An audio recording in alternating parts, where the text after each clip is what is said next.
Oh, nandiyan ka lang pala.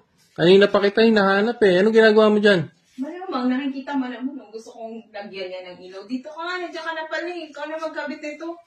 Ay, kabit mo na. Ikaw na ang may hawak ng ilaw eh. Hindi ko nga abot. Ayan o, ayan o. Oh. Simpleng-simple lang yan eh. Hindi mo pa kayang gawin? Okay, simple-simple. Kaya mo na to. Sige na nga, ako na. Ang bihira. Pati ito, hindi mo kayang gawin. Eh, napakasimple lang yan. Kakabit mo lang. Panoorin mo gagawin ko. Walang kahirap-hirap. Hindi pa ako gagamit ng hagdan. Liit mo kasi. Ganito lang yan, oh. Wow, iba na ang matangkad.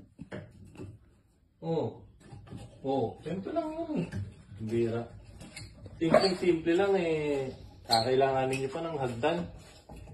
Diba? Oh. Kita mo? Yan lang kasimple. Oh. Ilaw. Hindi na kailangan ng hagdan, di ba?